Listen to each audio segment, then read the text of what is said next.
Yeah. Pro Fan Sports Podcast. Let's get it. Pro fans, tune into the program. Every single week, get the dope, fam. Sean on the mic, very flat too.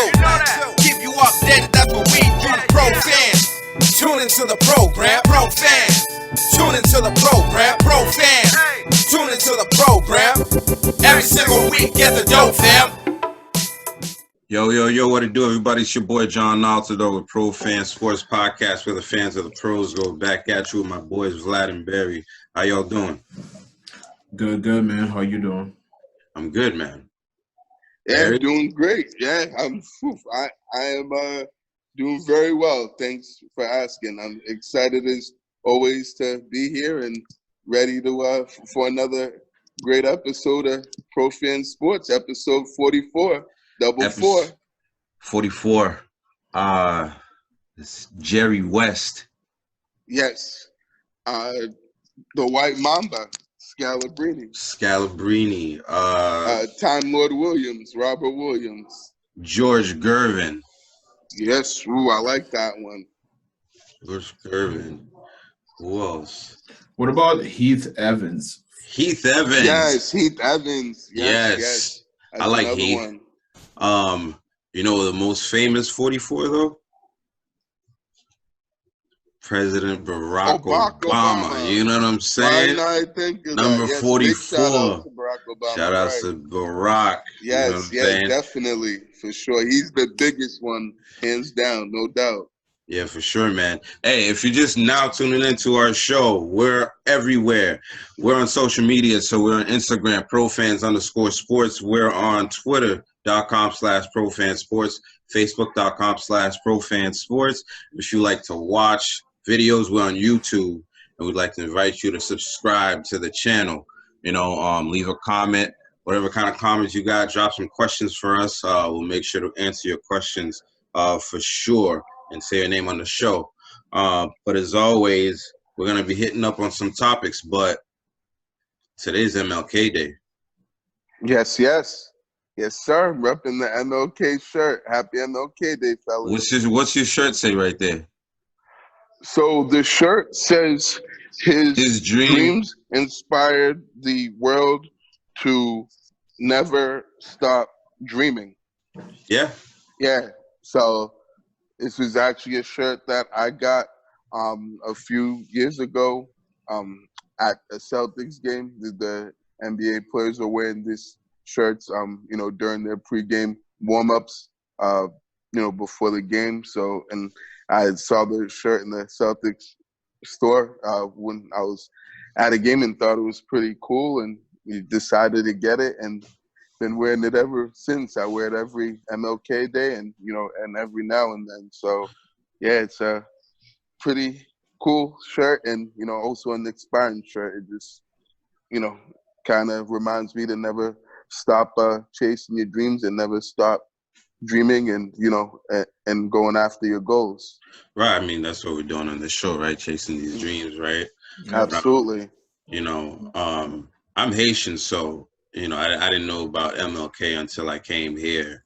I knew it was kind of different, you know what I'm saying, for me, because, I didn't grow up, like, getting it read to me and stuff like that. I didn't understand a lot of this stuff. So, through his story, I got really interested in history and made sure I knew everything that was going on. And, he was an incredible human being when he was here, you know what I'm saying? And his words are still ringing true today, man, because we're going through some shit in the country. And, it's like a really good time to remember everything like he stood for, especially like right now, because we're about to have our 46th president, right? Mm-hmm. And the country's pretty much been divided, but, through sports, we're still connected, you know what I'm saying? Yep. I don't know, Vlad, when did you learn about him, and what was your impression? I mean, I learned about MLK in Haiti. I mean, that is something that is taught in schools, and we even have a street in Haiti called Martin Luther King Street. He's impact is not just an American impact; it's a worldwide impact. And he's inspired all of us to be better human beings and fight for what's right. You know what I mean? Yeah. And I think the most important part of MLK's life, well, not the most important part, but one thing that we never forget is that, MLK was killed because he was fighting for what was right. You know what I mean? And, Mm-hmm. Mhm. the American, like, he was killed by America. You know what I mean? By the American government. And we can never forget that. Yeah, for sure, man. For Absolutely. sure. Thinking about that stuff is definitely heavy.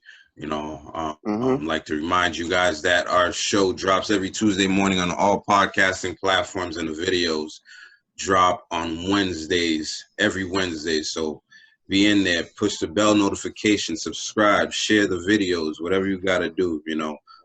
That's what helps the show grow, and we appreciate the support. So, we're gonna do what we came here for, right? Talk about some sports. We got the NFL postseason happen. Some other things happen. Some big divisional round games. We'll talk about the outcomes. We got the NBA, the James Harden trade. COVID running rampant through the whole league. Some postponements. Some people's getting fined. We'll do some Celtics reviews. The last couple of games we had.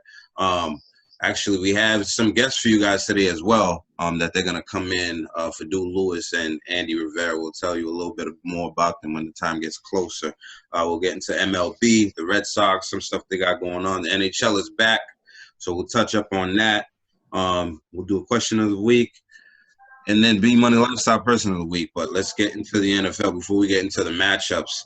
We had, some big news that happened with Bill Belichick, declining the Presidential Medal of Freedom. So that was a big story around New England. And, Bill Belichick came out with a statement, declining the whole situation.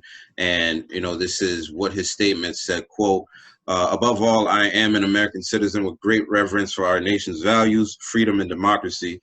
I know I also represent my family and the New England Patriots team. One of the most rewarding things in my professional career took place in 2020 when, through the great leadership within our team, conversations about social justice, equality, and human rights moved to the forefront and became action. Continuing those efforts while remaining true to the people, team, and country I love outweigh the benefits of any individual award. Subsequently, Bill Belichick was pretty much on every sports talk show around the country. He got some rave reviews about it. As New Englanders, like, how'd you guys feel about it? When you heard the story, like, what did you want him to do? And when the statement came out, how'd you feel about that? I wanted him to cancel and not accept the award, and that's what he did, and he did the right thing. I think I thought there was only one right thing to do. There was one right thing to do was to decline this award after what happened a couple of weeks ago at the Capitol. You have a president that's encouraging riots and people attacking government buildings, which is just not right. And if Bill Belichick was to accept that award, he would have associated with him, Endorsed it. yeah, exactly, endorse it and associate himself with somebody that supports that. And I think he did exactly the right thing. And I think he even in his statement, him mentioning that one of the greatest accomplishments in his career was having the social justice conversation with his players. That just tells you how much that meant to him. I don't know exactly how much he means that, but I thought that was a great statement, just to say why he's not accepting the award. Yeah, so when I heard about it, I wanted him to decline it, and when he declined it, I was pretty happy that he did. Yeah, for sure. Barry, what was your thoughts on it? Yeah, I mean, I certainly agree with Vlad that I wanted him to, decline and not accept the award, in which he did. So I was pretty happy and glad that happened. When I first heard that he was, getting this award, that Trump was going to present him the award. I really just thought that he was pretty much wanted before Trump got out of office. He wanted to do, something for, his friend, something nice for his friend, just because him and Belichick are, boys and have been, good friends for a while. So I just really thought that it was kind of like a parting gift, him, giving Belichick before, he left office this coming week. So, I certainly was like, yeah, when I first really looked into it, I was like, Belichick can't accept this award. I mean, I was like, he can, but I really hope that he doesn't. And, I think he certainly made the right decision not to accept the award. It definitely would have been not only a bad look on him, but, a bad, look on the Patriots as well as a, organization. And it certainly would have been looked not very good by, players, that are currently on the team, and then also, free agents and players that the Patriots are interested in acquiring in this upcoming free agency this offseason. So I think, teams, guys would have looked at the Patriots differently had, he accepted the award. So I'm glad that wasn't the case. And as far as the statement, I think it's a pretty good statement, and, he made some good points and was, sounded like he was pretty sincere in his statement. So even though he said that the decision was made not to accept the award, I thought that was kind of interesting, because that kind of makes it seem like he wasn't the one that made the decision. He seems like it was either made, by someone else. Well, not necessarily made by someone else, but like a group of people that, influenced the decision to be made. So it didn't seem like it wasn't coming from him. But I mean, overall, I think, it was, because he had the final say in it. And I'm certainly glad that he didn't do, to take the award, particularly with what happened in Washington a couple of weeks ago. And he even said that in the statement that he felt like after that event, it didn't really feel like it was right for him to do that. And I'm glad that he stuck true to that. Yeah, I mean, for me, it was making me kind of anxious when, like, the news came out, Bill Belichick to be presented with the, freedom. Like, first thing was like, why? Like, what the hell did Bill Belichick do to deserve a, medal, whatever, of freedom? I know that, his family's like big into the military and stuff like that, but he's a football coach. You know what I'm saying? Those medals are usually, reserved for people that like impact humanity in a different capacity. So that was my first initial thought, and then it was just like, yo, don't do it. You know what I'm saying? Like, I also thought, Donald Trump, he needed a distraction based on what happened a week prior, and it was like one of those things where, like, yo, now I'm banned off, Twitter. What else can I do to, like, get people's attention away from what happened at the Capitol? Because the situation was pretty hot, and I feel like if you're a friend of somebody, that's kind of like unfair to use them in that way, because it's like, your name is kind of like poison right now, to everything. So, like, if you're a friend of mine, why would you want to put me in that position? And unfortunately for Bill Belichick, even if another president wanted to, like, give him the honor, it would be a problem, because, like, now it becomes like a political thing as opposed to, maybe whatever he said in the statement that he made. So, I think he made the right decision. Barry, I didn't even think about the point about free agents. So that was a great point that you made about that. Because if I'm a free agent, I'm not coming here. You know what I'm saying? Like, not that it should be that political and stuff like that. It's just a bad look, to be associated with things like that. And, You know, in the past, he's gotten a lot of heat about, you know, his association with DT to begin with. So it's like now you're, you know, and then the things that happened last year where, you know, we read a lot of reports about Bill Belichick being open to the team and the discussion about Black Lives Matter, the movement and stuff like that. It would have been like a slap in the face to just like go turn around and, you know, in this climate and accept, you know, a medal from him after he pretty much waged war against the NFL for all those years. You know, that's why Colin Kaepernick is gone. You know what I'm saying? That's why several teams have not gone to visit the White House after they won a championship. You know, so, like, it's just bad PR and, you know, for the sake of the team, like he said, yo, you know. But at the same time, it's hard because that's his friend. You know what I mean? Like, yo, you know, his friend been fucking up for a long time. So, like, sure, you know. That's right. That's like my friend, you know, in one hand, but in the other hand, I got a lot going on, friend. I can't be doing all that, you know.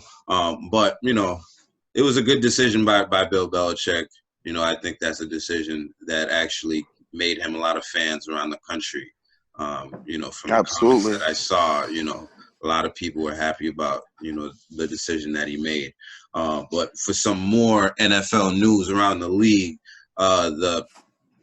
the coach of the Eagles, Doug Peterson, actually got fired over the last week, so he will not be the, you know, coach moving forward. Subsequently, Josh McDaniels from the Patriots actually interviewed for that position all of Sunday, and then it's deemed like he is the front runner for the job. And Gerard Mayo actually, you know, he interviewed for the job. Like, what do you guys think about that? Like Gerard Mayo? A lot of people have mentioned Gerard Mayo as a potential next head coach of the Patriots just because of his demeanor, the way he approaches the game, and just he was such a good leader. So I was kind of surprised that he got an interview that early because he's only been coaching with the team for the past 2 years or the past 3 years. But I do think he's going to be a great head coach. When Belichick is gone, if he's the next head coach, I'll be happy with that. Yeah, I was a bit surprised about Gerard Mayo getting, you know, interviewed as a head coach already. It seems like a bit too early for that because he just recently, you know, got into coaching not too long ago, you know, with the Patriots as their, you know, the defensive coordinator / linebacker coach. I know he's a really linebacker coach now, and Steve Belichick's the D coordinator, or at least, you know, has the, you know, majority of the play calling defensively duties. But nonetheless, I definitely was happy for him, but, you know, pretty shocked that he's, you know, already getting head coaching, you know, get interviews, and teams are already looking at him you know, to fill that position. I thought maybe a year or two from now that would be the case, and that wouldn't happen at the moment. I thought teams would maybe want him to get a little bit more experience before bringing him on as a head coach, or at least interviewing him for the position. But I know they'll certainly, not only the Patriots, but teams do regard him, you know, pretty highly,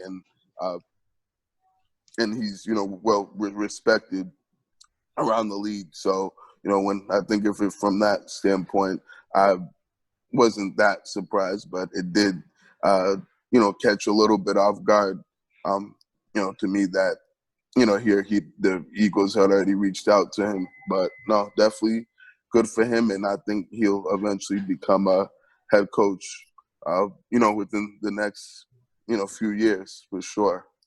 I was definitely surprised, you know, because like you guys said, the lack of experience, but I was thinking about it a little more, you know, just the fact that when he first came into the league, like what was he, like the rookie of the year, the defensive rookie of the year? Something like that. Something like that. Or maybe the runner-up, because I think I think runner-up. I don't think he got it, but I think Willis got it that year. Right. He was like second. So, no, you're right, John. Good point. Right. So, like, he's been a very productive player in the league, and coming out as a rookie and wearing the green dot in the Patriots defense was kind of huge for him too, and then in the second year he became the captain of the team, answering questions in the media. I was watching another show. They actually made a point about Teddy Bruschi actually came out that year and made a criticism of the team on defense, and Gerard Mayo responded with, with all due respect, Teddy Bruschi's not in this locker room right now. He doesn't know this particular team, so really don't matter what he says. So he's been showing leadership for a long time. He played at a high level for all the time that he was in New England, other than, the years that he got injured early into the season and had to sit out. But, for me, actually, Gerard Mayo's the best. He's my favorite linebacker all time in the Patriots. Even though I've seen Teddy Bruschi, Mike Vrabel, Willie McGinnis, I was just like, this kid Gerard Mayo is, the way he was stuffing runs all the time was just like crazy to me. And, he was crazy smart from the jump. But, I don't know. I think it's too early as well. But it's good that he's getting opportunities because, first of all, he's an African-American coach. So, I want those guys to get as many opportunities as possible. One other guy, actually, a minority that got hired as a coach is Robert Saleh from the San Francisco Giants. He was their defensive coordinator. He's also the first 49ers. 49ers, yep.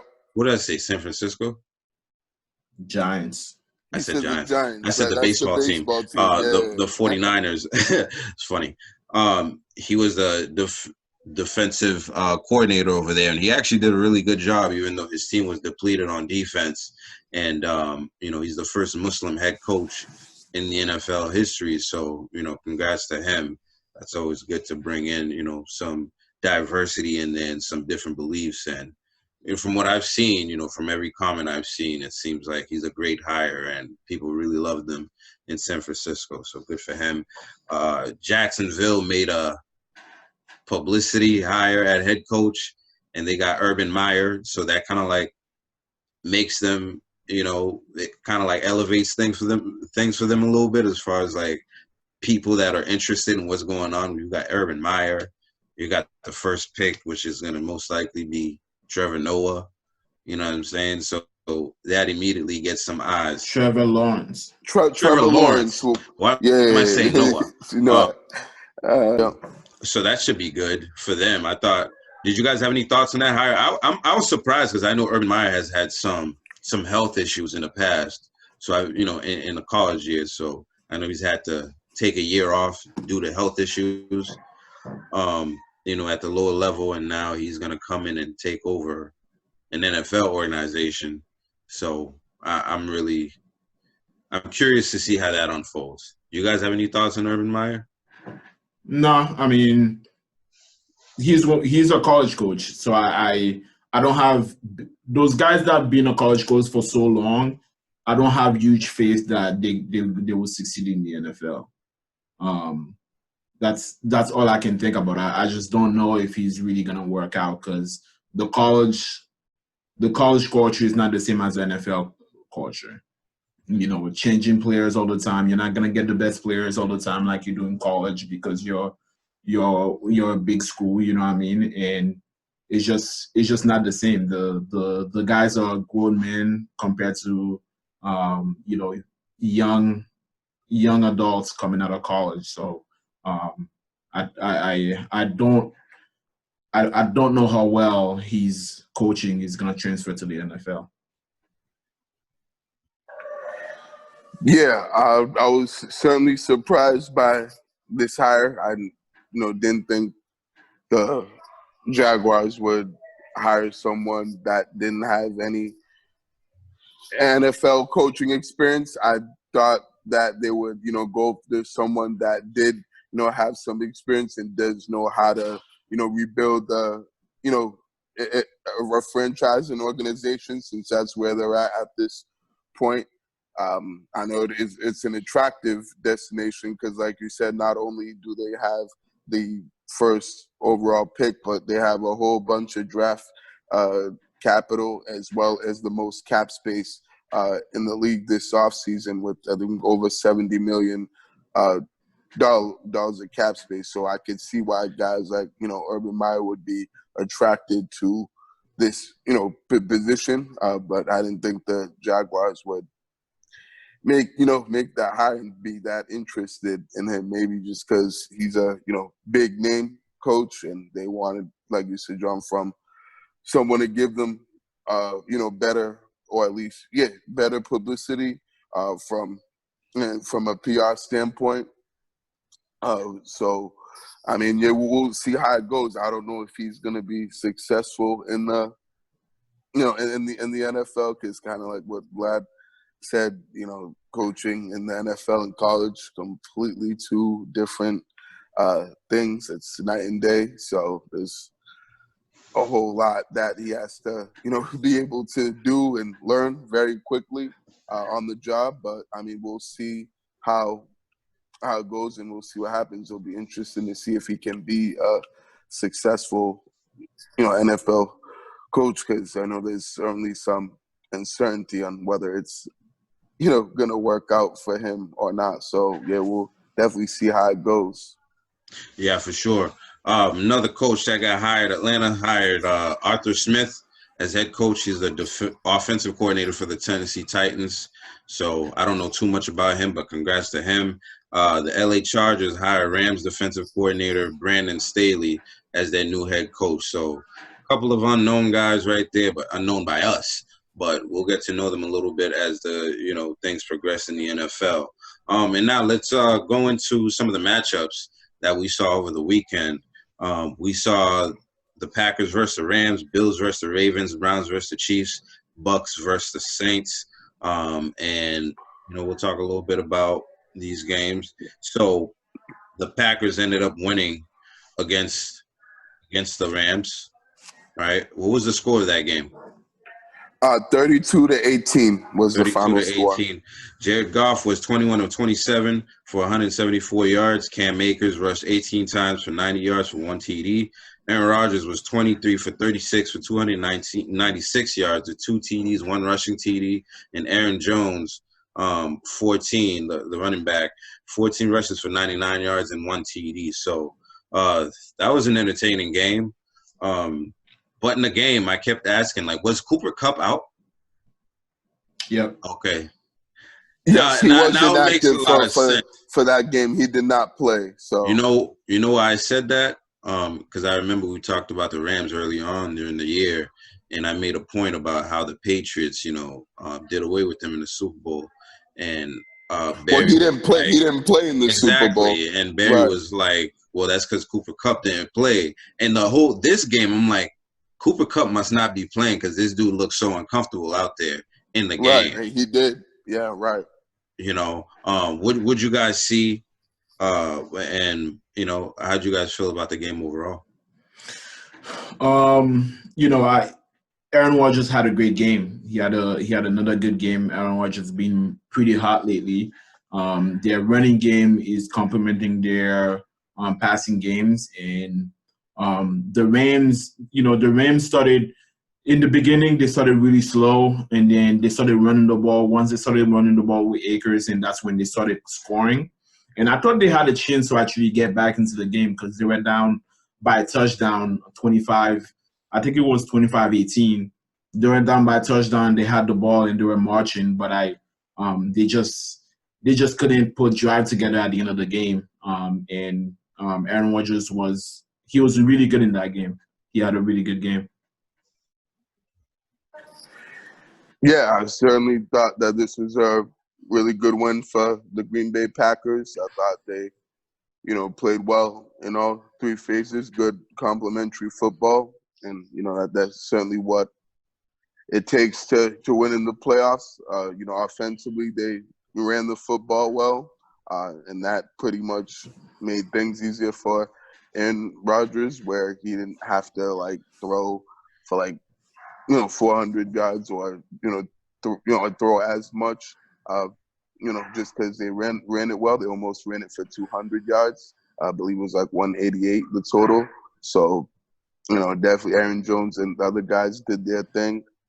And I think the surprisingly, the Rams weren't able to stop the run because they done a pretty good job in doing that, and they just didn't. Their defense didn't have a good day at all, and I think they did a good job in neutralizing Aaron Donald and keeping him, in check, as well as that defensive line. And they weren't as impactful in the game as they were in the previous week against the Seahawks. So certainly the Packers O-line had a really good game, and I thought the defense played well too. The Green Bay's defense, they certainly, like you said, John, did a good job of making Jared Goff look uncomfortable and not get into any sort of rhythm and and sort of confidence. So I think he didn't. That Rams offense just looked off and not very good. Due to Green Bay, them able to get pressure on him and then cover well too. So, and I'm surprised they didn't run it more, but I feel like that's probably because they were down early in the game, and it's kind of hard to run it when you're down in double digits and trying to work your way back. So I think the Packers played pretty well and deserved to be in the NFC Championship game. Yeah, for sure, man. We don't get a lot of Packers games around here, because we're on the East Coast, and I don't know where they play at, but it's not always on TV, But Aaron Rodgers, man, he's a dog, dude. Just the way he plays the game, his escapability, some of the things he was doing, I was like, oh my God, dude, like, how do you even stop that? You know what I'm saying? Like, if this guy is not injured or something's bothering him, he's the best quarterback, out there. You know what I'm saying? He can do everything, and run too.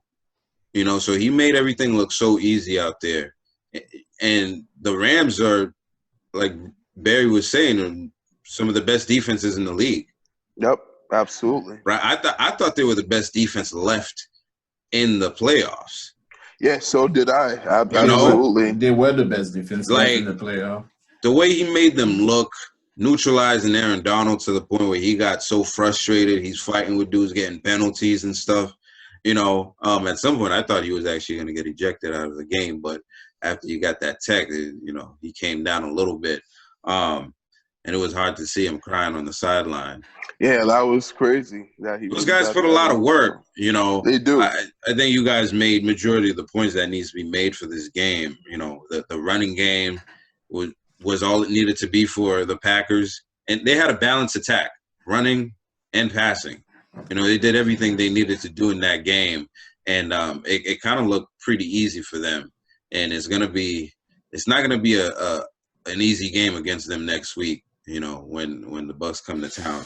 So another game that a lot of people, when I did a poll on Instagram on profan'ssportspodcast, if you're not following, please follow now.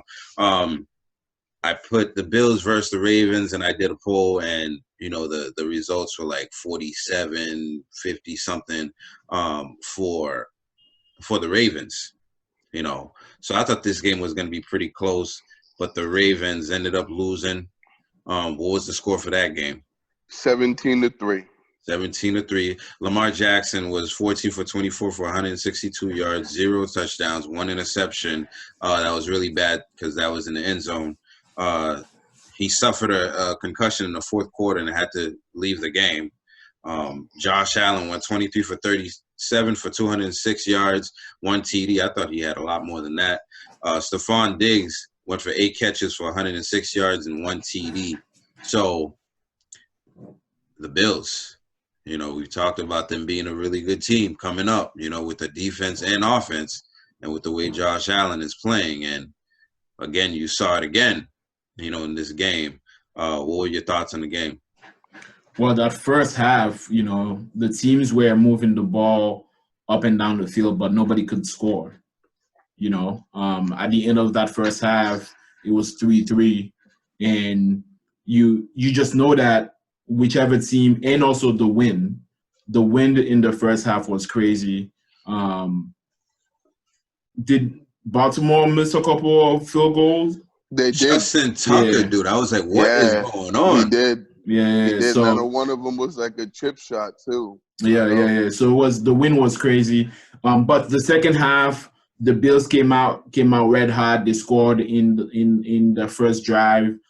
Put the pressure on Lamar Jackson. He thought they forced Lamar Jackson to throw, which I thought the Bills did a really good job at that.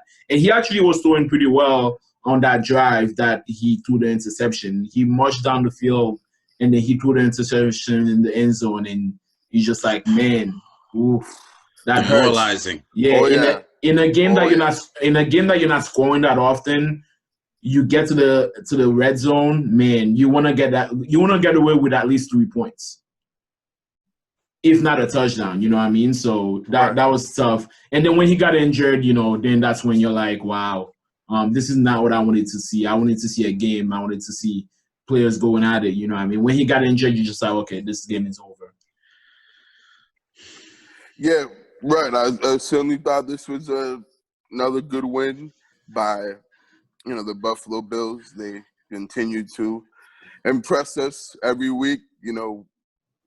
Finding different ways to win football games. I thought that they played well, like you said, their defense played well. And it did certainly a good job defending the running game of the Ravens, and like you said, forcing Lamar Jackson to beat them with his arm, and and in the passing game. So which played well to their strength, because I know their secondary is pretty good. With Tre'Davious White, Micah Hyde and Poyer. Those you got pretty good players on the back end. So they certainly played well, and particularly that pick six. I was like the dagger in the heart right there, and pretty much sealed the deal. That was, I thought, a very poor decision by Lamar Jackson. Yeah, you can't make that throw and do that in the playoffs and put your team in that position. Since they were driving and really playing well and looking good until that point on that possession. So I thought they struggled. It was a disappointing effort by the Ravens. They didn't really play well. I thought the defense looked okay, but offense they kind of just looked, I don't know, out of sync, and they didn't really do a good job in converting once they got to Buffalo's territory, and they continue to sustain drives. I think that's what they were kind of missing, and really kind of cost them, well, not kind of, pretty much cost them the game. So but the Bills did played well, and they also deserved to go to the AFC Championship game, and and they're rolling right now. So good for Buffalo. Hey, good for Buffalo, because something's happening with the quarterback on the team that they're supposed to face. So we'll talk about that a little bit more. But I actually had the Ravens going in there for the upset because of John Harbaugh, being like the winningest coach in the playoffs, going against people in the opponent's places. So he's known to upset people in their house. And the Ravens were on a roll, for like 5-6 games. They were ripping off 5 straight games.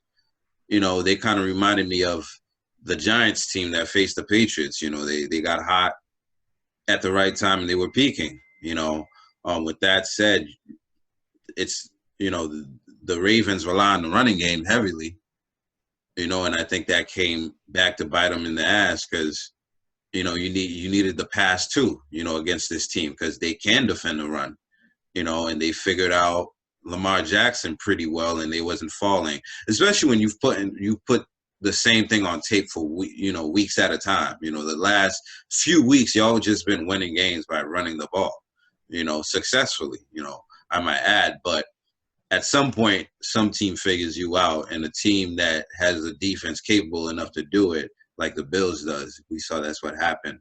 It sucks he got the concussion, at the end of the game. That interception was a backbreaker. You can't even come back from that. And then definitely. I was surprised they put Brett Hundley out there as opposed to Robert Griffin. Think RG3 was inactive for that. He's injured as a backup, right? Because he went into that game and got injured. Right. Yeah. So they didn't have him on the active roster. Yeah, but needless to say, the Ravens are out. Actually, the Bills fans, they actually donated to Lamar Jackson's foundation. And I think they raised like 810,000 or something, 310,000 or something. That's amazing. Shout outs to them. A lot of tables suffered that night. Seeing them in the streets, jumping on tables all over the place. But let them celebrate. That's what they do over there. Because they're going to the AFC championships and deservedly so. Deservedly so, and they could take it. Like, they have a really good chance. It tells you too. Tom Brady leaves the AFC. People start getting successful, and look at what happens. People start getting successful. The Tom Brady effect. Right, the Tom Brady effect. Right. We'll go into another matchup, Browns versus the Chiefs. And that matchup ended in a 17-22 win for the Chiefs. Baker Mayfield went 23 for 37 for 204 yards, 1 touchdown and 1 interception. Nick Chubb ran for 13 times for 69 yards. Rashad Higgins went for 5 catches for 88 yards. Patrick Mahomes went 21 for 30 for 255 yards and 1 TD. And he too, like Lamar Jackson, suffered a concussion in the fourth quarter and had to be taken out of the game. And it looked like a pretty, bad one because this guy was, the way he was moving on the field, people had to hold him up. I don't know why they let him run into the locker room because he looked like he couldn't even hold himself up. For real. I'm definitely – that might mean, like, Patrick Mahomes doesn't play next week. I doubt that's going to happen. I doubt it. I think, he's the face of the NFL. He's the most important player for the Chiefs. I think they're going to do everything. I think he's going to be a game time decision for sure. But they're going to do everything in their power to put that guy in the field. Whatever, absolutely. Whatever doctor, listen, you need to get that guy back on the field. Oh yeah, no, I'm certainly with that. They're gonna do by any means anything in their power and anything possible that they can do to give him the treatment, that he needs in order to to get on the field. We'll find out if the NFL cares about player safety next week. If he doesn't start, I'd be really, really surprised. That would be crazy. Well, then again, he also has to go to clear the concussion protocol. That's the biggest obstacle and the biggest question mark. He doesn't pass that because the way he was looking. Right. If he doesn't pass it, he doesn't get it. But I'm saying they're gonna do everything in their power. You think they're gonna be like? They're going to ease up on it. How many fingers do you see? 6? Okay, yeah, that's 6. You know what I'm saying? You know what I mean? Like, yeah.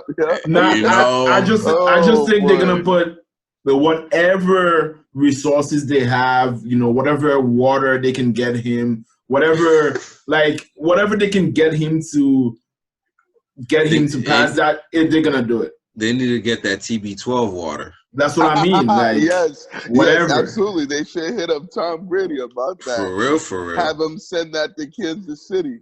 You know what I'm saying? Can get ship it out. Hyperbaric chamber sleep and all that shit. For real, seriously. But they need to hit up Alex Guerrero on that. For sure. It was an entertaining game. It was closer than a lot of us thought, but at the same time, the Browns have made some strides, this whole year under Kevin Stefanski, turning things around, even though they didn't have OBJ. They've, turned things around, made the playoffs, went into the second round of the playoffs. I think that's huge for them. That's a success. And, listen, if they don't punt that ball at the end there, things could happen. You know what I'm saying? That's all I'm saying. But they put up a good game. Did you guys have any other thoughts on the game? Go Yeah, ahead, I Barry. just had some really quick thoughts. So I thought the beginning, Kansas City, played well and got off to a really good start. Cleveland started out slow, but I think they picked up and got better as the game went along. I thought what really cost them was that fumble in the end zone by Higgins. I think that was really the play that ended up, being the deciding factor in the game, because I feel like had he not fumbled and in the end zone, it had been a touchback and given the ball back to the Chiefs. I think certainly they would have been in really good position to get a touchdown on that drive, and who knows, that could have won the game for them, because they only lost by 5 points. And they wouldn't have had as big of a lead when Pat Mahomes left with that injury, had they gotten a touchdown on that drive. So I think that's pretty much was the game for him, and that's what playoff football is. I mean, sometimes it just comes down to one or two plays, and it could happen early in the game and at the end of the game, and that happened, I know, like halfway through the game, in the first half. So I think certainly, the Browns did, their best. They competed and played hard, but I think Kansas City was just too much for them at, the end of the day. I think they were just a little better, and I, was even impressed with Chad Henne. He actually looked all right. He threw a terrible interception that he should have never threw, but other than that, he did okay and made the plays that he had to make at the end of the game to help the Chiefs win and move on to, the AFC Championship game next weekend. Yeah, I mean, I don't know what he's gonna do if he has to start, but he had a few. Right. He got a couple be a good starter. series. Right. You know what I'm saying? I'm He's not good enough to beat the Bills, but if he has to be the starter next week, they don't have a chance. But I thought in the backup spot, putting him in for a the few middle plays. Of the game. Right. I thought he did okay. Right. And did enough to help them win. But you're right, he wasn't really that good, and is not good enough to, actually start and win a playoff game, particularly against the Bills, who are, like we just said, a very good football team that's gonna, they're gonna be playing next week. Vlad, were you gonna say something? Well, the Bills have the best defense left out of those four teams, and Chad Henne does not stand a chance against the Bills defense. But, I was excited. I didn't get to watch this game, but I watched the highlights and I saw some of the stats. I think the Browns got away from running the ball. I think you have two really good running back, and you should have stuck to them. And I think they got away from that, which caused them the loss.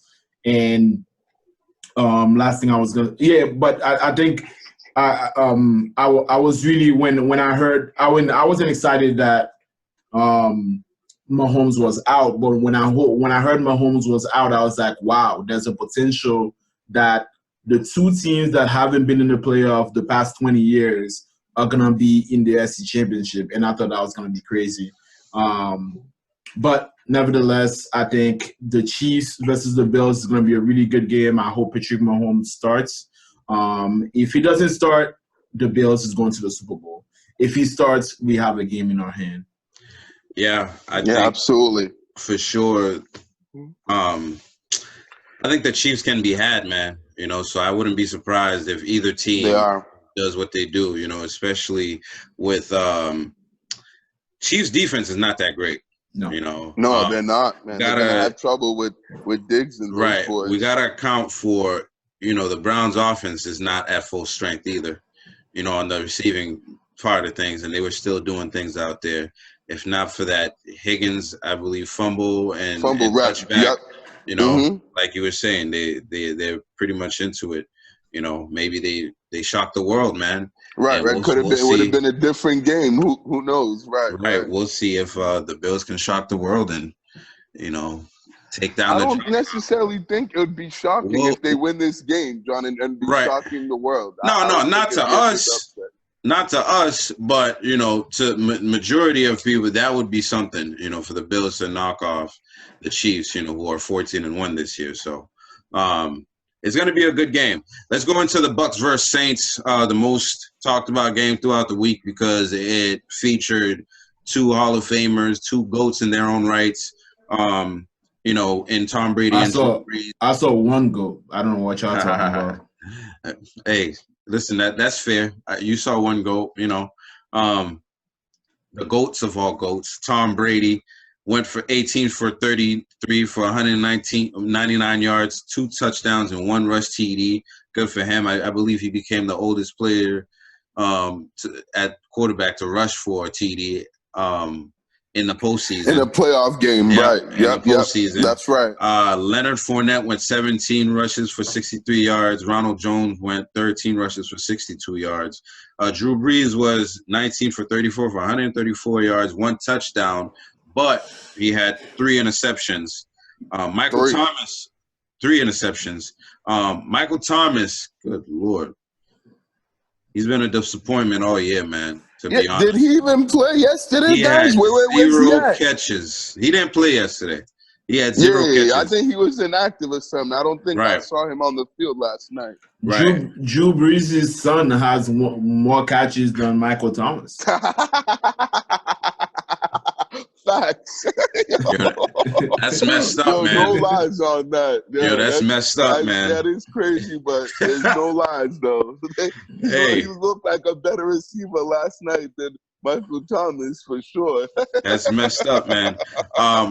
You know, rumors has it that last night's game was Drew Brees' last game because he's going to retire. And if I was him, I'd probably do that because with those 11 bruised, broken ribs or whatever, you need to go heal up, man, and those things take a long time. So, right, you know, especially since he has that TV deal already with NBC Sports, you know, on deck. So whenever he's ready to go that route, so shoot, I would take that and just, you know what I'm saying, do TV and not even bother about playing and hurting those ribs even more, like you were saying. Says, he doesn't look healthy at all. I think his window's over anyway. So like, if I was you, I would do what I gotta do, man. You know, but so the game was 20-30 Bucs. Tom Brady, you know, did enough what he had to do to win the game. You know, the Buccaneers defense decided to show up. You know, they played a brilliant game. What were your thoughts on the game? You know, that was the game I was the most excited about, obviously, because Tom Brady was playing. And it was a good game by the Bucs defense. Like you said, the Bucs defense showed up and they took over that game. You know, they pressured Drew Brees. They pushed him into mistakes. Drew Brees, I don't know how well I think Drew Brees is still accurate, but I don't know how well he can throw anymore. He looks old. You know what I mean? I just don't know how well he can throw anymore. And I think the Saints defense did a great job against Brady. I know they're not getting enough credit. They did. But no, they played well. Yeah, they played really well. They played smart. You know, they played two safeties in the middle of the field, and they played man all across the board, which was giving Tom Brady. It was just making Tom Brady hold the ball a little bit longer. And that was making him guess a little bit, you know what I mean? So I want to give the Saints defense credit, but what happened is the Bucs defense put Brady in better situations to score, and that's why he scored all those touchdowns. And you know, it was good complementary football. The other person, the last person I want to give credit is Bruce Arians and Brian Leftwich. They did not make Tom Brady throw those 60-yard bombs. And if they did that, they would have lost. They made Tom Brady play the game Tom Brady knows how to play really well, the short and intermediate route. And I think that's what they need to keep doing if they want to get to the Super Bowl. Yeah, I don't know. I think at times their play calling was a little bit, questionable. There's a few plays that I remember where like it was the short down situations, and yet they were throwing the ball longer than they needed to throw it, and they didn't complete those passes. So there were a few instances that I thought that was like, why did they call that play when like they were able to run the ball effectively with those two running backs, Ronald Jones and Leonard Fournette. So I was like, why didn't they just continue to keep running the ball and and just pick up the first down and keep the chains moving. But yeah, nonetheless, I thought the Bucks played okay in the first half, but they got better in the second half and made those halftime adjustments since they were the Saints defense was playing a lot of too deep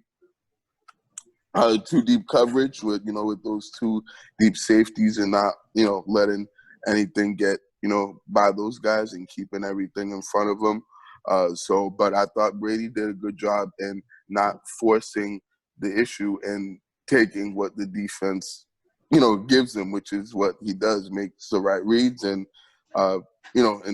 doesn't try to throw into too tighter windows or force it to any receivers that he shouldn't be. So I think he did a good job in his game, because in the regular season, I thought he tried to force the issue too much, and he ended up, costing them and turning the ball over and, and putting, the Bucks in bad, positions for their defense. So I thought they certainly did a better job of that last night. I thought the difference with the Bucks defense this week as opposed to last week was Devin White, man. That kid is a beast, monster. Like I knew he was good before last night. I knew he could play, and he was really talented linebacker. But I didn't think like he was like that good. Like that was dominating performance and.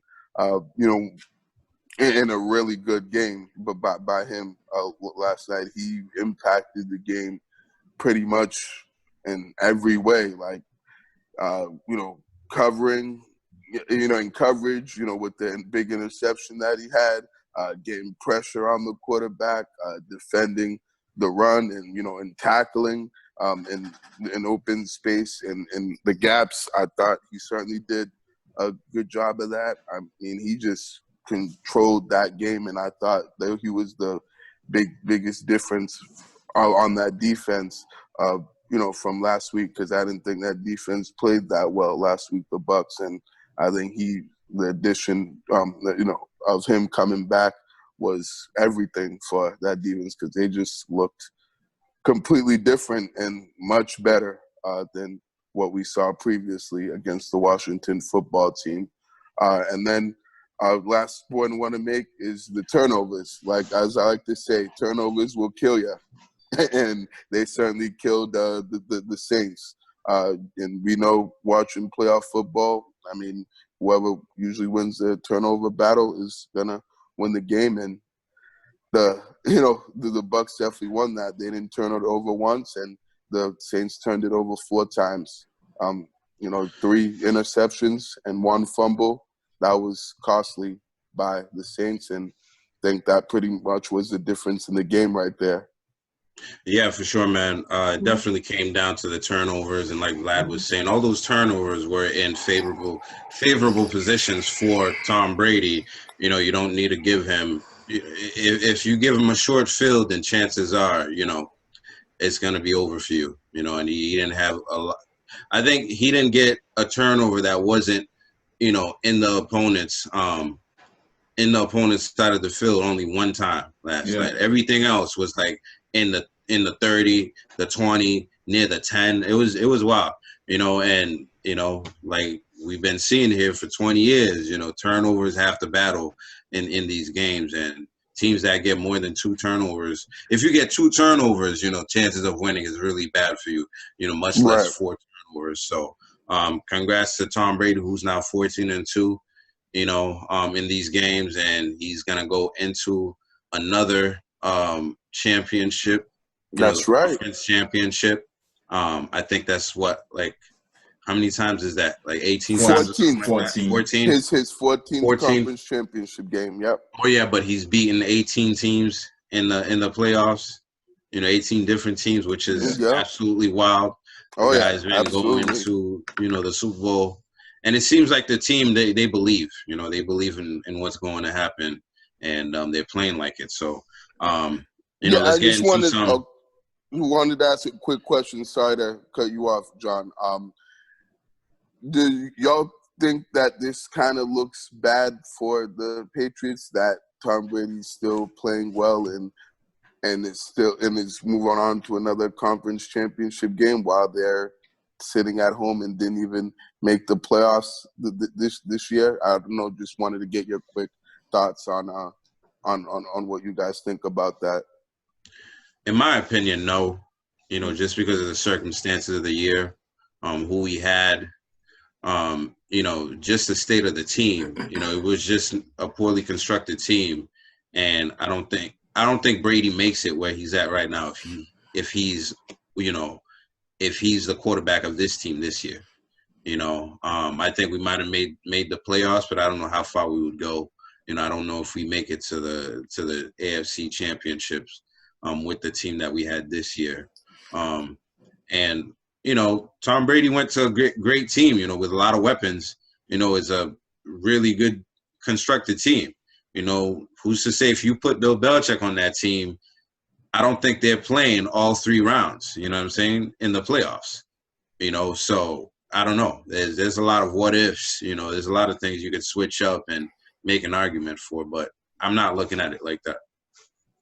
I think it looks terrible for Belichick. Belichick should be ashamed of himself for not making space for Brady to still be on the team. I think he had an opportunity to sign Brady for a 2-year extension, and he never wanted to. Every time Brady wanted – somebody didn't even want market money. Somebody just wanted a little bit more money and a little bit more years, and Bill Belichick just didn't want to give it to him. You know what I mean? Bill Belichick wanted to be the top dog, and I think it had a little bit to do with ego as well. And I think it looks bad. I think even if I'm not saying Tom Brady would have taken that Patriot team to where he's taking that Bucs team, but if you have a player that's still playing this well, just sign him to the 2-year, man. It's not that big of a deal. Like, he's still playing well. I know you always want to get ahead of the curve when a player is aging, but this is a different beast. Treat him like so.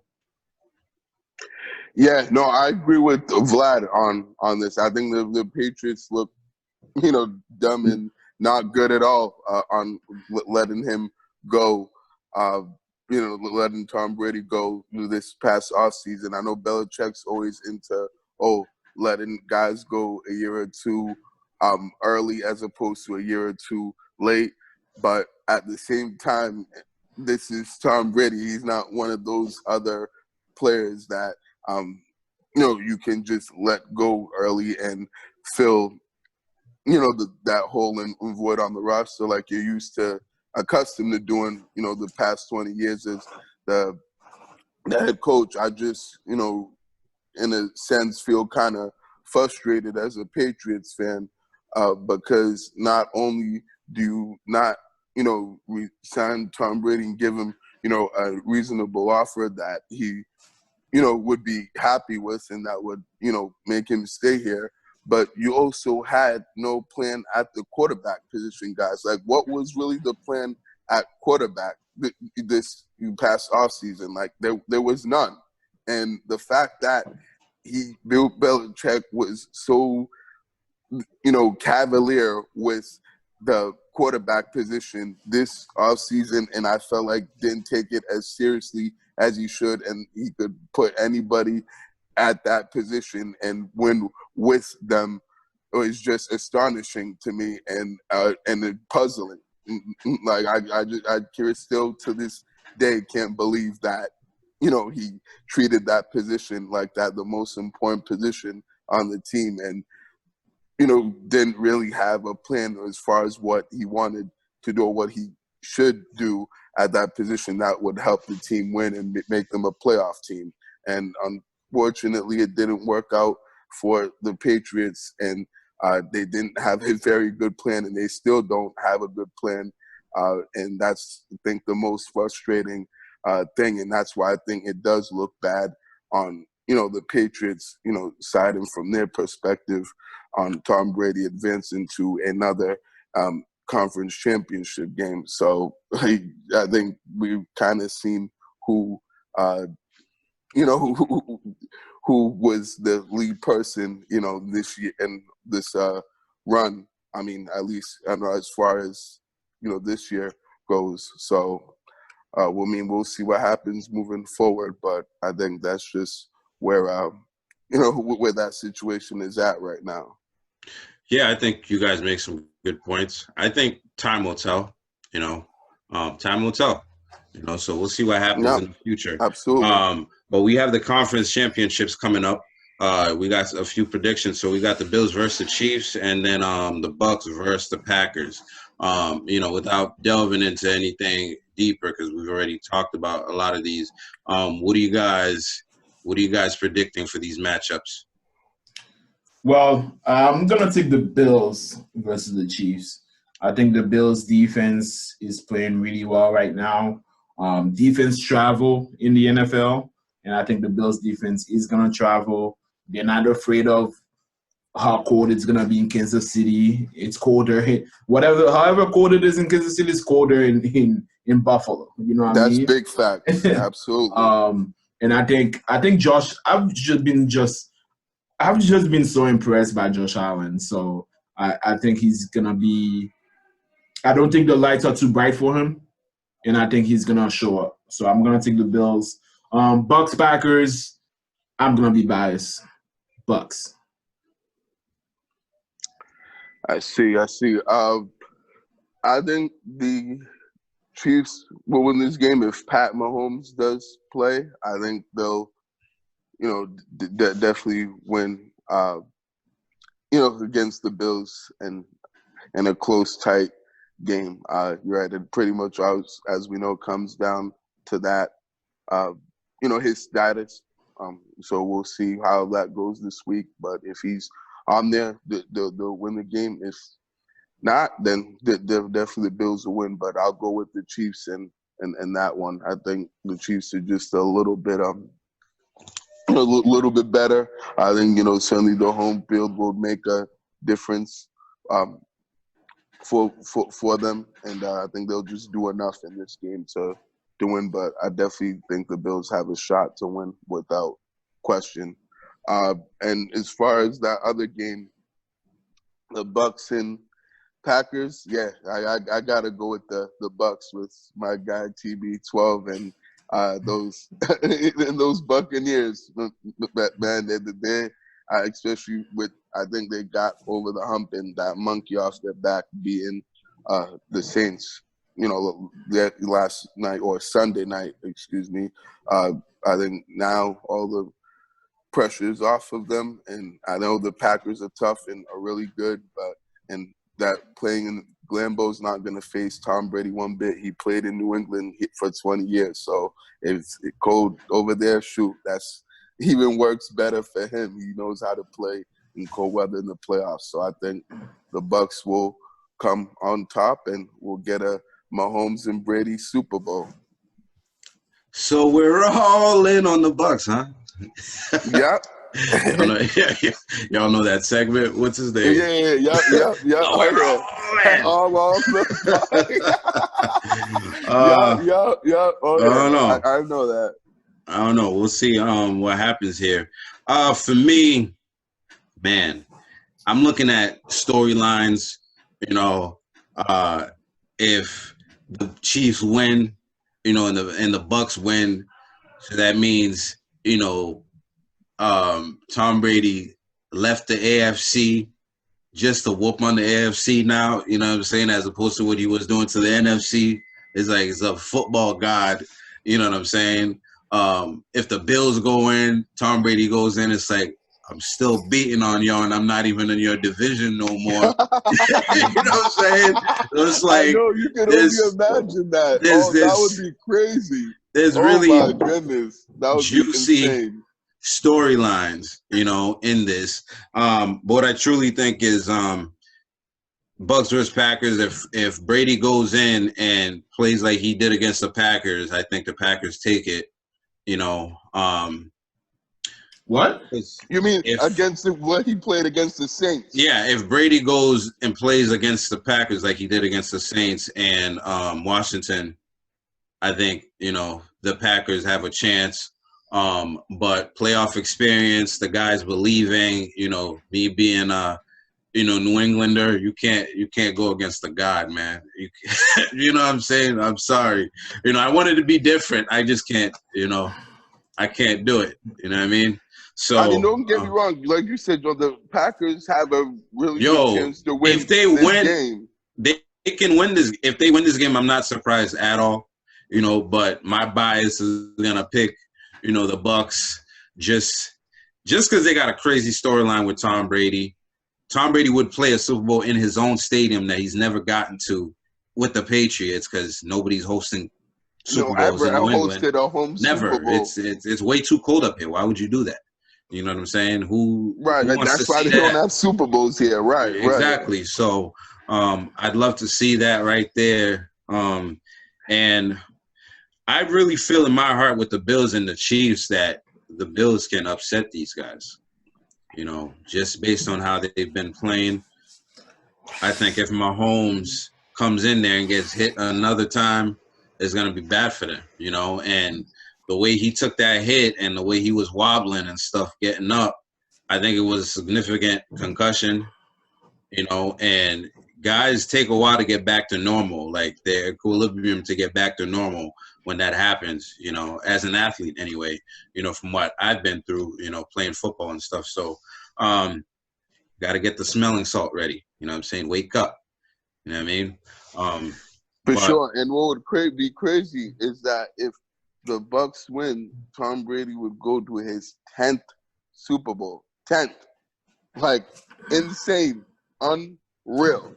Like, a player making it 10 Super Bowls, double-digit Super Bowl appearances. Like, that just, you know, blows my mind. That's unbelievable. If he, you know, he can accomplish that feat and beat the Packers this you know, this upcoming weekend. So yeah, no, I mean, I'd like to see it, but you know, so we'll see what happens and how that goes in that game. But I'm looking forward and excited for both of those games for sure. I think they're really going to be good competitive football games. Hey man, you know, things have been different for us as Patriots fans, you know, with the team not making it, you know, but one thing is constant. We're always going to watch Tom Brady playing these Super Bowls.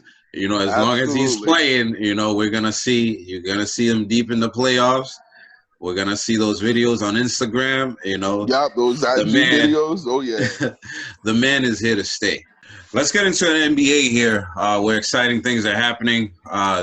You know, the past week, since our last episode, we saw some fireworks happen in the NBA when it comes to James Harden, who was traded to the Brooklyn Nets. So now on the Brooklyn Nets, you have KD, Kyrie, and Harden.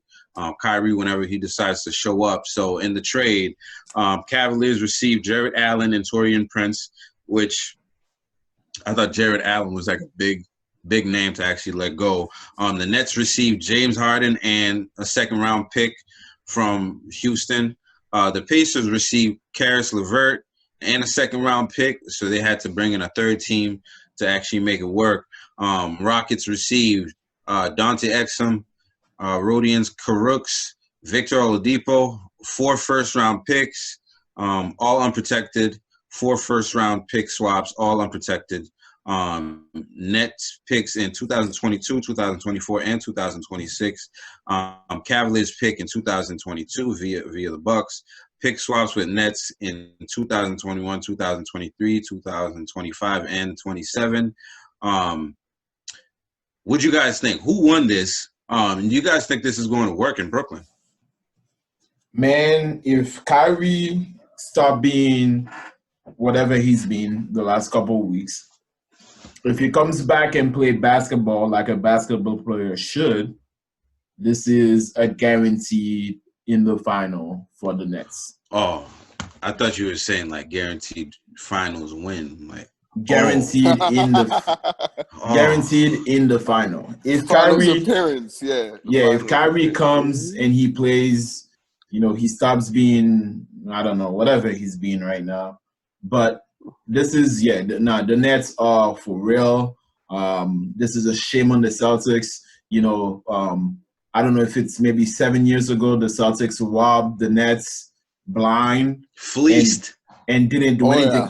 And didn't do anything with it, And now the Nets are in a better position than the Celtics to win a championship. So that's how I feel about that. Yeah, I think definitely, the Nets won this trade. They got the best player and the best talent out of all the teams that were involved in the trade. Certainly getting James Harden is, it really, gets them where they want to be, which is, to, on a championship contender. So I think, they already were contenders, but it kind of even, obviously helps them get better and takes them to the next level. But I think that with they did give up a lot, which was a given. They gave up pretty much a good part of their bench and some key bench guys that you just said named John, like Jared Allen was a pretty big piece to their rotation that they gave up, and I believe he was their backup center, but he played a lot of minutes on the Nets. So that's debatable if he's the backup, because I feel like he's better than DeAndre Jordan. Right. Like he's a starter. Right, I thought he was coming off the bench. No. DeAndre Jordan was starting. He's coming off the bench and DeAndre was starting, but I'm saying I think they should have. That definitely needed to be flipped because DeAndre Jordan is definitely not a starter. Mm-hmm. No, for sure. I definitely with you on that, no doubt. So they had to give up a lot, which was a given, but they finally got the guy that they wanted, and he wanted to be there with KD, and I think those guys will, well, at least those two, because who knows about Kyrie as far as what his deal is. But I don't know. I'm on the side of it's not gonna work. I think Harden and KD will work, but I think Kyrie, Harden, and KD won't work. I see this. I could definitely see this being a disaster and blowing up, and not really working out. Because I just think that it's three guys that are, particularly, ball dominant, play with the ball a lot, and and are most effective, with being on the ball in their hands, particularly Kyrie, and I don't know how how he's gonna take it being a third wheel and a third option on the team. I don't think he's too pleased and happy with with being on that role and not being one of the top two guys. And I think particularly in late games situation, it's gonna be kind of hectic as far as who's gonna take that last shot, and also and I think egos are gonna get in the way of this, because all those guys have have egos and some sort of no arrogance, like not as much with with certain guys, but at least with one of them, I could definitely say that that's the case. So I it'll be interesting and fascinating for sure for me, as well as the rest of us, to see how this plays out, and and then whether they can make this work. But I don't know if they're ready and are going to make the necessary sacrifices to be able to actually, do what it takes in order to win a championship. Because a lot of things that, people don't realize, that you have to sacrifice a lot, to win on a championship, particularly if you're a star player. And I don't know if these guys are, quite, all three of them are quite ready to do that at this point. Yeah, I mean, speaking of Kyrie, he's missed 6 consecutive games. He had been fined $50,000 for violating NBA COVID-19 protocols, and $800,000 in salary for pretty much missing those games. So almost $1 million for missing those 6 games because he decided he was going to a family birthday party, which, you can't blame him for going to a family birthday party. But, when you're, high profile and, it's like, man, tell everybody to put the phones away. You know what I'm saying? So that's too bad. He also has completed his mandatory quarantine after violating the league safety protocol. And Steve Nash hopes he plays soon. For me, I mean, man, it was a blockbuster, right? I like how James Harden used the 76ers to actually get leverage and get onto the Nets, because, we heard that rumor come out a couple of hours before he actually, went into the Nets, and then the Nets just like jumped on it. I felt like the Nets pretty much decimated their team, because you don't have Dinwiddie. Karis LeVert, who was dropping 50 points last year, y'all traded him to the Pacers. Right, Jared Allen, who I thought it was an up-and-coming center in this league, you traded to Cleveland. You don't really have a bench left. You have a great starting 5, with Joe in there, the 3-point champion at one point. So you have a great starting 5. Somebody's going to have to be on the floor at all times. But you have to finish the team and complete it, right? So they're going to have to be looking at buyout markets and all that stuff. And, they have to win in the next year, this year or next year, because then guys come up for contracts. And with the way things are unfolding with Kyrie, I don't know how long those guys are going to take the antics, I feel like Kyrie has a lot of respect, but, at some point, you start taking things personally, like, dude, we're always answering questions about you. You're acting weird, you're acting different and stuff like that, So they definitely have a short window, but like Vlad was saying, look, if everything works as it's supposed to, there's no reason they shouldn't make it to the chip this year.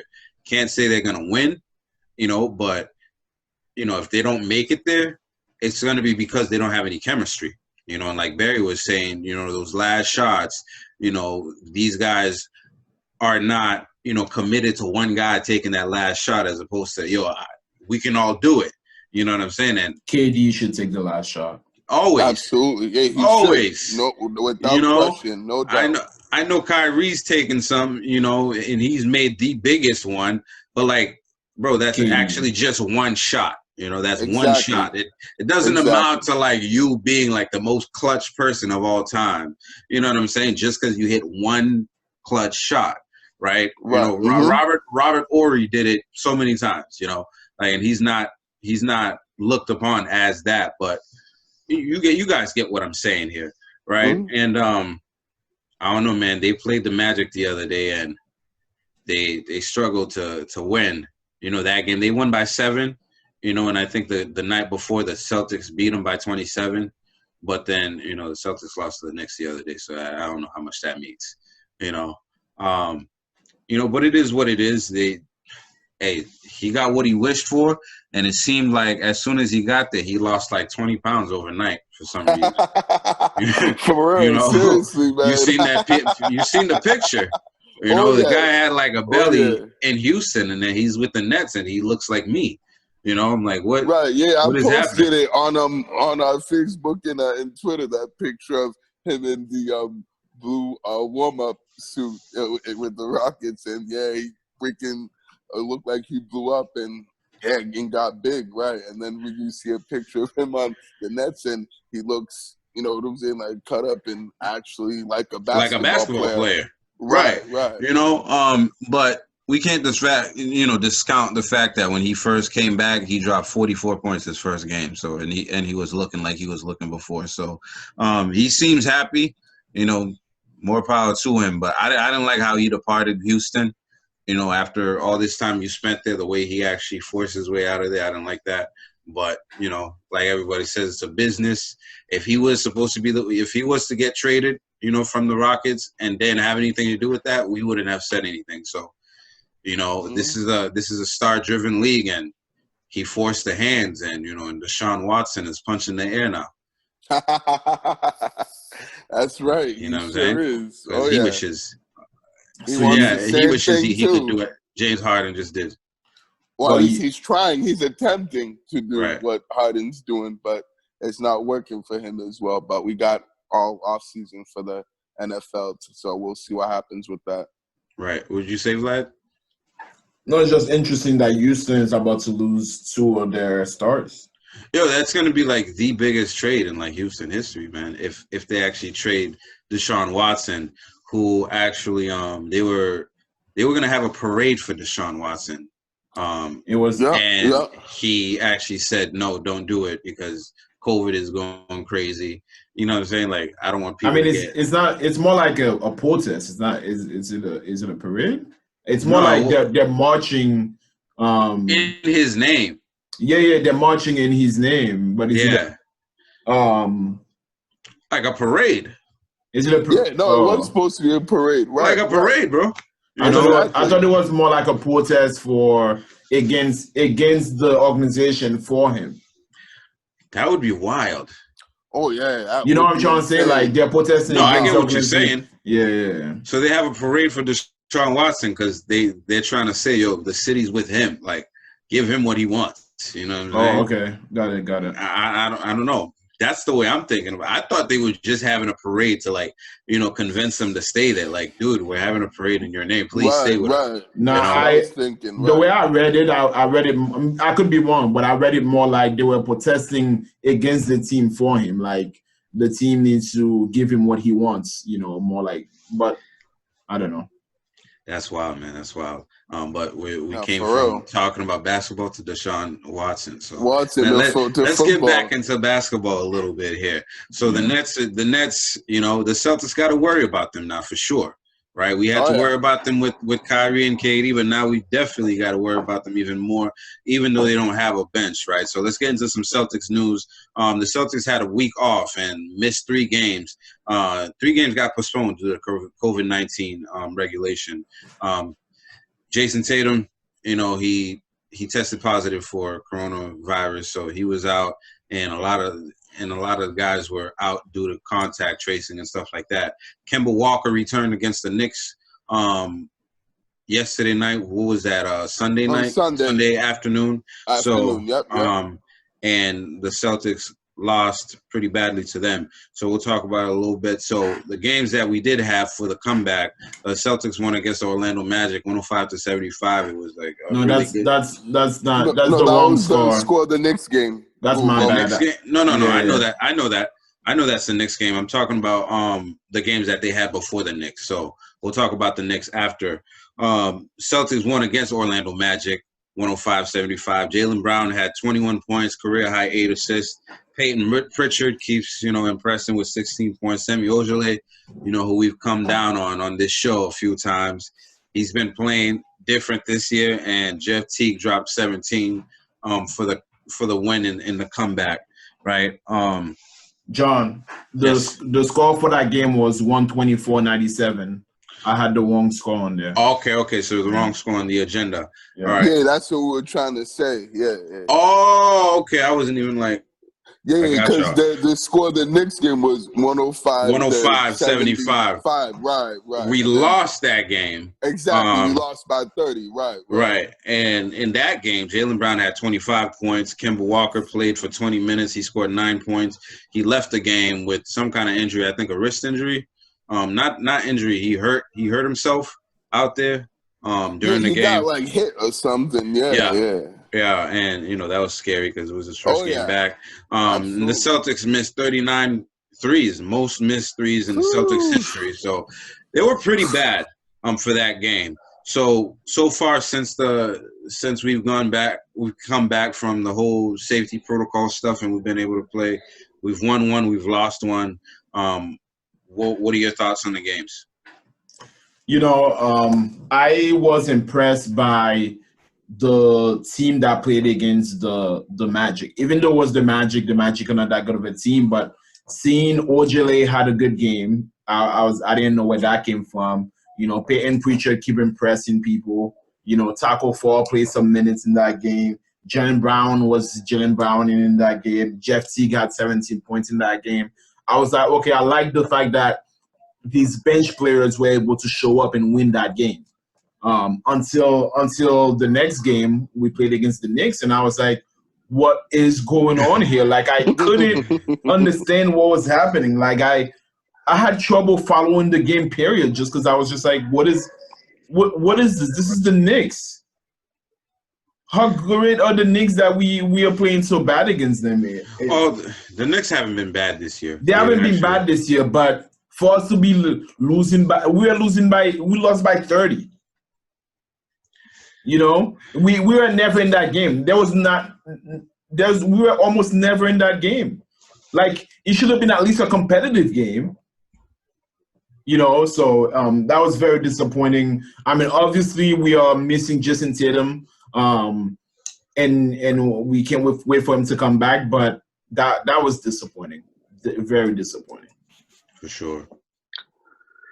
Yeah, I think it was certainly nice to see the Celtics look, pretty good on their first game back against the Orlando Magic.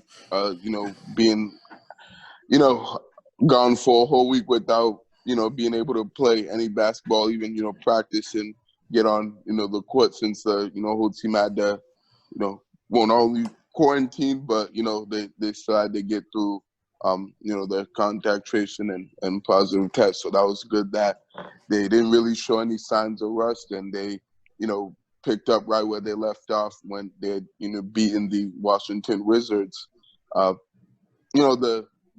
week before their last game before the postponement. I certainly liked what I saw in that game as well. That was a good, team win. Everybody, like you said, Vlad, contributed and played well, and was, involved and had opportunities to be able to, that they were able to take advantage of. So, certainly nice to see guys that typically don't play as much, and got more minutes. They certainly took full advantage of that and, capitalized that. Even against a team like, the Magic that, are pretty trash, but, it was still nice to see those guys, play well and, when given the opportunity. So, even the top guys as well, starters played pretty well too, besides the bench. So that was a good full, team effort on Friday. But on Sunday, it was just a complete no-show. I mean, it's just it's not acceptable as we know from a team that wants to have championship aspirations and get to the next level and be an Eastern Conference contender and get to the NBA finals. I know it's just one regular season game, but you don't really see this happen to the top teams too much happen where they just lose to an inferior team that is, clearly not as good as them, and that shouldn't come and beat them on their own home court and just legit ran them right off the floor. Like, that was embarrassing. That was just a flat out, putrid. Yeah, it was garbage. So I think they just, I don't know what it was, whether it was the early 1 o'clock start or them just not taking the Knicks seriously and thinking that the Knicks, were gonna, not usually show up and just gonna lay down for them and and let them, win the game. But yeah, it was unfortunate that, they just didn't really,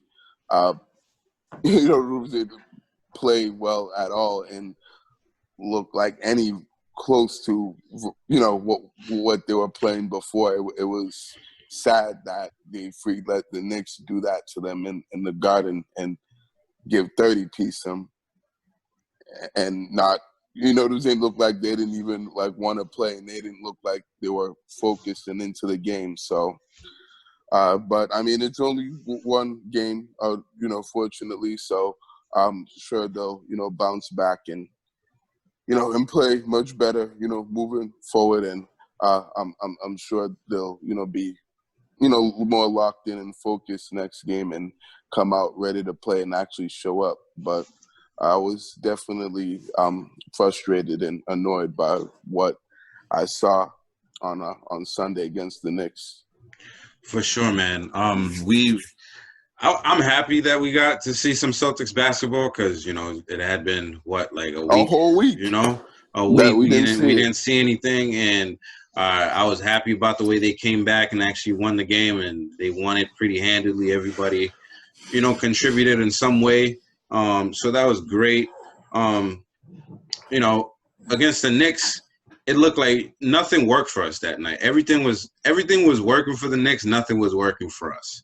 Some of the stuff that they were able to get against us, it was just like, that's not how the Knicks have been good this year, but they don't get shots that easy. I thought we were really bothered by their length. That kid Robinson got a lot of blocks on us. Mitchell Robinson, he was a beast. It seemed like every time we went up for, a layup, we got blocked. JB even got blocked at the 3-point line. You know what I'm saying? Those guys were very, very active in all phases. Even the rookie played well, OB Toppin. You know what I'm saying? We just didn't have anybody that was hot on a consistent basis. Jaylen Brown got 25 points, but I thought he started off the game really slow.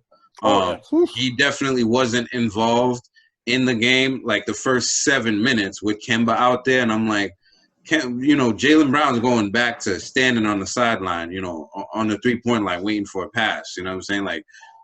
For the first start of the season, Jaylen Brown's been aggressive every game, from the jump, and I felt like he was not that with Kemba being back. And I feel like that happens every now and then with Jaylen Brown because he always has to figure out his spot on the team. You know what I'm saying? That happened with Gordon, Kemba, and Jason Tatum last year. He obviously always figures it out. But I felt like if you're JB, you cannot take a back seat to anybody. No, you shouldn't. Not at all. Even if Jason Tatum's out there, you still gotta be as aggressive as possible if you're Jaylen Brown because you guys are the top 2 scorers on this team. Kemba's great, but Kemba has not proven that he's gonna be the leading scorer. He's gonna be the guy that's creating everything. And I feel like maybe Jaylen Brown has surpassed him a little bit on the team as far as the options. He should be the second option, after Jason Tatum.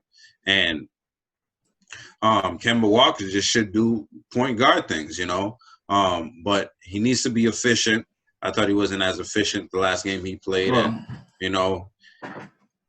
what, you had a comment? Oh, I was gonna say for Kemba, I think it's the fact that it's his first game back. So it's adjusting to that, trying to create space for that. I do agree with you. JB shouldn't take the back seat, but I think once a player comes back, you're just trying to like figure that out. You know what I mean? Right. But I do look forward for a full team. JB, Jason Tatum, and Kemba on the court, and see what that looks like. But I do think we are at our best when JB is aggressive. Absolutely. Yeah, no, for sure. Like when he's scoring in the 20, he had a really quiet 25 points. You know what I'm saying? He did. Right. I didn't know that until I looked at the box score and tried that 25. I was it's like, an what? ugly How did he 25 end up points. with 25? Such an ugly game. An ugly game. Yeah, right. I was even surprised that I seen that he scored 25.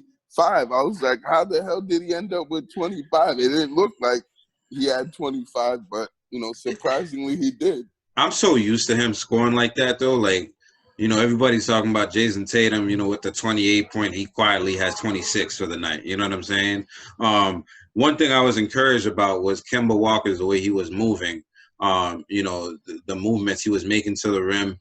If you go back to the postseason, he wasn't doing a lot of that stuff. He's showing some bursts. He looks healthy out there, and he has to get back into game shape, get his his focus back on the basketball court, because it's different when you're just in practice as opposed to actually live games. So I'm looking forward to the next couple of games. The next games are going to be against 76ers. We're going to be playing them on Wednesday night. And then we're going to be playing 76ers again on Friday. So that's going to be it for the NBA segment and, us updating you on the Celtics. We're going to move into the MLB. We got a couple things happening with the Red Sox. The Red Sox agreed to a 1-year deal with Martin Perez, and Rafael Devers signed a 1-year deal for $4,575,000. So welcome back, Rafael Devers. The NHL came back. The Bruins had a couple of games. The Bruins won the season opener against New Jersey Devils 3-2. That was a good game. And the game against the Devils again. They lost the second game in a heartbreaker. So, glad the Bruins are back. Barry, I know you're a Bruins guy. Do you have any thought on the games you've seen so far? Yeah. So I certainly liked what I saw in the first game. They, started out a little bit slow, which is, was expected by at least myself. But I thought they, got better as the game went along, and they were certainly better on, the attack, and they converted on the power play, which kind of got them going and got, got the lead for them, and so they certainly, competed and played pretty hard and skated pretty well. Throughout, the later part of the game, the second half, and in overtime as well. And I thought they, certainly Tuukka Rask was great, and had a, really good start to the season, which is big for him. He definitely needs to have a good start. So it was good to see him play well in that game and even in the shootout. And I'm glad, that they were able to, to pull out a win and to win shootouts, because they typically were, at least last year, on the losing end of shootouts. So it was good to see them finally get on the winning side this time around. And the second game, it was just a tough game. I think Halat played well and did okay, but, they didn't, play as well, but, around him, I thought, and, didn't really convert as much opportunities as, you would have liked to see them. So, unfortunately, that was a tough loss for them, and that they at least went to overtime and almost took it to another shootout. But I think the team will be fine, and I like what I've seen from the team in their first two games. So is Halak our starter? So he was the backup. So Tuukka Rask is back. Game. Tuukka Rask is back. Tuukka Rask played the first game, and Halak played the second game. Okay. So I think they probably just wanted to give Halat a chance and opportunity to play. Everything's fine with Tuca, no like injuries or anything, or with his family that has come up. Everything's all good.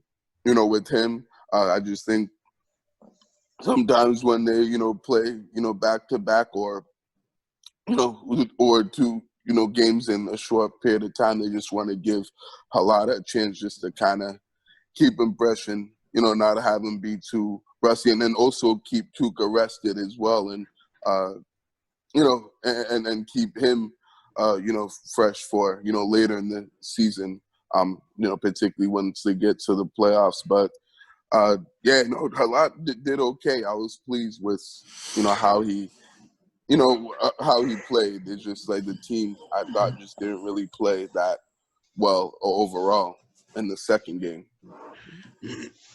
Okay, for sure, man. Thank you for that. Yeah, no problem. So I Absolutely. see a question of the week, but I think it's a soccer update from Vlad. Am I right? Yep. Mm-hmm.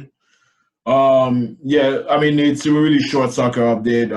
There was one final played over the weekend. Barcelona played against Athletic Club, and Barcelona lost 3-2. And Messi got a red card for the first time in his Barcelona career. And yeah, it's just unfortunate for Barcelona. They didn't win any silverware last year, and they're starting this year without another silverware. So we shall see what the end of the year brings. Well, That's it for soccer? That's it for soccer. Yeah. Oh, cool. I did say Short and sweet. There we go. Short and sweet. I did say it was gonna be a short one. No, you did.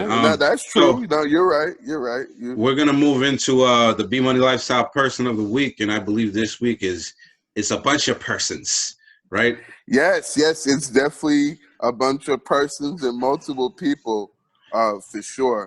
So, and it's funny because you actually kind of mentioned it earlier on the show during our NFL segment, in which you had said that the Bills fans had donated to Lamar Jackson's favorite charity. When he got the concussion during the game, they were able to do that classy move, and and they got, I believe, like over 11,000 donors who donated to the to the charity. So that was certainly impressive. So this week's B Money Lifestyle Person of the Week is actually, or persons of the week, as I should say, is Bills Mafia, as they like to call themselves in Buffalo. So they certainly had, I believe, the Bills Mafia had 11,000 to the 200 donors who donated to to the charity, and I believe they were each one of them donated about $8. Yes, exactly. $8, right, and that totaled to $290,000 for the total donations from them. So I just wanted to really commend them for that. For being that sort of classy organization, because they are certainly a first class organization, not with the players and the people that work for the organization, but their fans as well are definitely good, genuine people, and are very giving and caring, as we saw by them doing that. And that's not the first time they've done something like that in the in the and actually in this season, I think November when Josh Allen, his grandmother actually had passed away.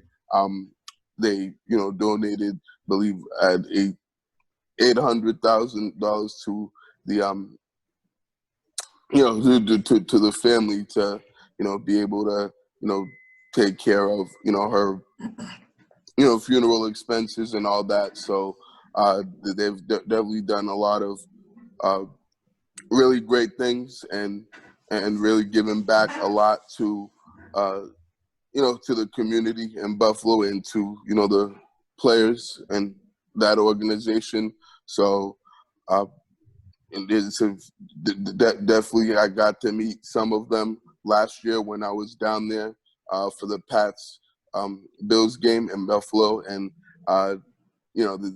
they're wild people and rowdy and they like to party, but they're definitely good-hearted, kind people, and and definitely good to good football fans, great passionate fan base. That's second to none. I think they certainly are the best fan base in more ways than one, without question. So I just wanted to show them some love and congratulate them on being this week's B Money Lifestyle Persons of the Week. I'm not used to saying that. That's why I keep getting that mixed up. So congrats to the Bills Mafia on being the Bills, the Persons of the Week, and that's definitely that B Money Lifestyle. No, I heard the story, man, and that was pretty cool. I mean, I know they're all happy because the Bills won and stuff. So I don't know if they would do that if the Bills actually ended up losing. So well, they always do that. Congrats to them. No, I know, sure, I know the story.